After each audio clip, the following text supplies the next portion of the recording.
Juliette Casca with JK Zen Fitness, and we're going to talk about the best exercises for female runners today.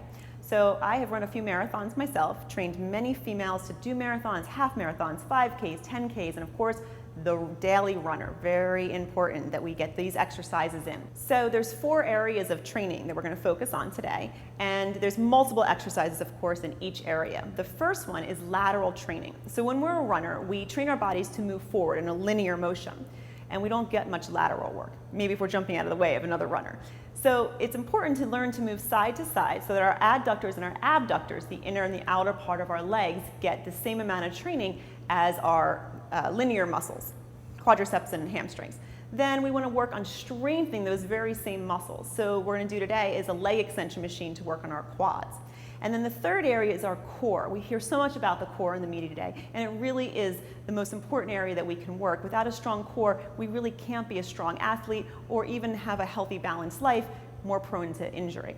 And then the last thing, of course, is flexibility. The hip flexors, or the front here of our legs, is one of the most overworked areas when we're running, obviously, because we're lifting our leg with each step. So the psoas muscle connects here from the front of the thigh, and part of it connects into the lower back, and it actually can cause a problem of putting lower back pressure. So we want to work on stretching out the psoas, and that's what we're going to do today.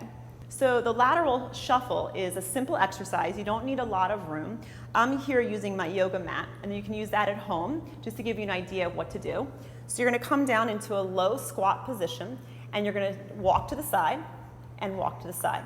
And once you get comfortable with that, you then actually do a shuffle and a shuffle, back and forth, picking up your pace.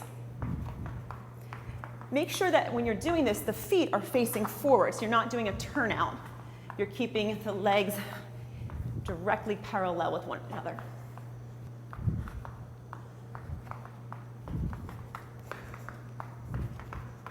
So our second area is strength training, and I'm going to demonstrate how to do a leg extension.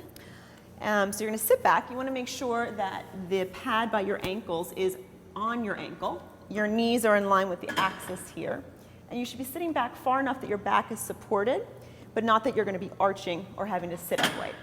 Holding on to the side, draw the abs in so you're pressed into the seat. Squeeze the legs towards each other and line up your hips, the knee, and the ankle, and then drag it to come down. So we're using the quadricep, pressing the leg up, full extension, but don't lock the knee out, and then control it down. Don't let the machine just lower you down. You've got to actually work against the resistance. And down. And another mistake is that a lot of times people will sway their back as they're lifting, and that's going to put a lot of pressure into your lumbar. Keeping your spine steady. So our third area of exercise is our core, and we're going to demonstrate a side plank today to strengthen our core. Make sure the elbow is directly under the shoulder and the fist is directly out from the elbow. Place the hand or the fist directly down into the ground, and then flexing the feet, lift up till your body's in a nice straight line. And from here, you're going to hold, and then exhale, lift up, and then lower down just so you're in that straight line. Don't collapse into your body. So the fourth area that we want to work is flexibility. So stretching out the muscles that we've worked so diligently while running. So this is our psoas stretch. Again, the psoas is one of the hip flexor muscles.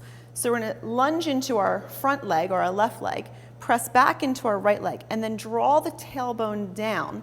You'll begin to feel a stretch across the front of the hip and the quad. And then you begin to straighten that right leg without the left leg extending, and only go as far as your back doesn't sway. So you don't want to see this curve here. You want to stay tucked under. And then once you get to that point, you reach the same arm up and then stretch it over to the other side. And you'll feel a really deep stretch all the way up. And you want to hold that. No bouncing, but you can slightly bend the knee in to draw the tailbone down further, and then extend the leg back and sink a little further into your stretch. So that completes our fourth area, flexibility training. I'm Juliette Casca with JK Zen Fitness, and those are the best exercises for female runners.